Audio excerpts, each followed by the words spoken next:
Presidente Monson, lo amamos. Usted ha entregado todo su corazón y su salud en cada llamamiento que el Señor le ha extendido y especialmente al oficio sagrado que actualmente posee. Toda la Iglesia le agradece su servicio constante y su infalible devoción al deber. Con admiración y ánimo a aquellos que tendrán que permanecer firmes en estos últimos días, les digo a todos, y especialmente a los jóvenes de la Iglesia, que si aún no les ha sucedido, un día se les requerirá defender su religión e incluso sufrir algún abuso personal simplemente porque son miembros de la Iglesia de Jesucristo de los Santos de los Últimos Días. Esos momentos requerirán que sean tanto valientes como amables. Por ejemplo, una misionera hace poco escribió: mi compañera y yo vimos a un hombre sentado en una banca en la plaza comiendo su almuerzo. Al acercarnos se levantó, vio los nombres en nuestras placas. Con una terrible expresión en el rostro, rápidamente levantó la mano para pegarme. Yo evadí el golpe justo a tiempo, pero él me escupió su comida en la cara y empezó a decirnos las más terribles palabrotas. Nos marchamos sin decir nada. Intenté limpiarme la comida de la cara, pero inmediatamente sentí que una bola de puré me pegó en la cabeza. A veces es difícil ser misionera, porque en ese momento quería volver y sacudir a ese hombre y decirle: ¿qué te pasa? Pero no lo hice. A esa dedicada misionera le digo: estimada joven, en su propia forma humilde ha llegado a formar parte de un grupo muy distinguido de hombres y mujeres que, tal como Jacob, el profeta del Libro de Mormón, dijo, contemplaron la muerte de Cristo y sufrieron su cruz y soportaron la vergüenza del mundo. De hecho, en cuanto a Jesús mismo, Nefi, el hermano de Jacob, escribió: y el mundo a causa de su iniquidad lo juzgará como cosa de ningún valor. Por tanto, lo azotan y él lo soporta, lo hieren y él lo soporta.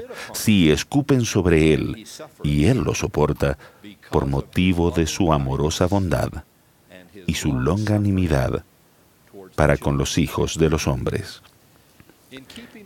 En analogía con la propia experiencia del Salvador, ha habido una larga historia de rechazo y un precio doloroso, alto, de profetas y apóstoles, misioneros y miembros de toda generación que han procurado honrar el llamamiento de Dios de elevar a la familia humana a un camino aún más excelente, y han pagado. ¿Y qué más digo de ellos?, pregunta el autor del libro de Hebreos. Quienes taparon bocas de leones, apagaron fuegos impetuosos, evitaron filo de espada, se hicieron fuertes en batallas y pusieron en fuga a ejércitos. Vieron sus muertos resucitar, mientras que otros fueron torturados, experimentaron vituperios y azotes, prisiones y cárceles. Fueron apedreados, aserrados, puestos a prueba, muertos a espada. Anduvieron cubiertos de pieles de oveja y de cabra, pobres, angustiados y maltratados. Ellos, de los que el mundo no era digno, anduvieron errantes por los desiertos, por los montes, por las cuevas y por las cavernas de la tierra. Seguramente, los ángeles del cielo lloraron al registrar ese costo del discipulado en un mundo frecuentemente hostil a los mandamientos de Dios. El Señor mismo se sentó en el monte de los olivos y derramó sus lágrimas por los que durante 500 de años habían sido rechazados y asesinados en su servicio. Y ahora Él estaba siendo rechazado y muerto. Jerusalén, Jerusalén, clamó Jesús, que matas a los profetas y apedreas a los que te son enviados a ti. ¿Cuántas veces quise juntar a tus hijos como la gallina junta a sus polluelos debajo de las alas? Y no quisiste. He aquí, vuestra casa os es dejada desierta. Y allí hay un mensaje para cada joven y cada jovencita de la iglesia. Quizás se pregunten si vale la pena tomar una postura moral valerosa en la escuela secundaria o salir a una misión, solo para que sus creencias más preciadas sean injuriadas, o luchar en contra de tantas cosas en la sociedad que a veces se burla de una vida de devoción religiosa. Sí, vale la pena, porque la alternativa es que nuestras casas no sean dejadas desiertas. Personas desiertas, familias desiertas, vecindarios desiertos y naciones desiertas. Así que esa es la carga de los que son llamados a llevar el mensaje mesiánico. Además de enseñar, alentar y animar, que es la parte agradable del discipulado, de vez en cuando a esos mismos mensajeros se los llama a preocuparse, a amonestar y a veces simplemente a llorar, que es la parte dolorosa. Ellos saben muy bien que el camino que conduce a la tierra prometida, que fluye leche y miel, por necesidad, pasa por el monte Sinaí, de donde proviene un caudal de mandamientos de los que debemos hacer y de lo que no debemos hacer. Lamentablemente, los mensajeros de los mandamientos divinamente ordenados con frecuencia no gozan de mayor popularidad y en la actualidad, tanto como en la antigüedad, de lo cual al menos 2 misioneros, en este caso misioneras, a quienes se escupió y a quienes se llenó de papa, pueden dar fe. Aborrecer es una palabra muy fea, sin embargo, en la actualidad hay quienes dirían junto con el corrupto Acab: aborrezco al profeta Micaías, porque nunca me profetiza el bien, sino siempre el mal. Ese tipo de odio por la sinceridad de un profeta le costó la vida a Abinadí, tal como le dijo al rey Noé: porque os he dicho la verdad, estáis enojado conmigo, y más aún, porque he hablado la palabra de Dios, me habéis juzgado de estar loco. O bien podríamos agregar tradicionalista, provinciano, patriarcal, prejuicioso, desagradable, intolerante, anticuado y anciano. Es tal como el Señor mismo se lamentó con el profeta Isaías. Estos hijos no quieren oír la ley de Jehová. Le dicen a los videntes: no veáis visiones, y a los profetas: no nos profeticéis lo que es recto. Decidnos cosas halagüeñas, profetizad engaños, dejad el camino, apartaos de la senda, quitad de nuestra presencia al Santo de Israel. Tristemente, mis queridos jóvenes, es una característica de nuestra época que si la gente quiere dioses, quieren que sean dioses que no exijan mucho. Dioses cómodos, que no solo zarandean la barca, sino que ni siquiera la mueven. Dioses que nos dan una palmadita en la cabeza y nos hacen reír, y luego nos dicen que salgamos a jugar y a recoger flores. En realidad, eso es como que el hombre está creando a Dios a su propia imagen. A veces, y esta parece ser ironías más grandes de todas, esas personas invocan el nombre de Jesús como el de alguien que era ese tipo de Dios cómodo. ¿Realmente les parece?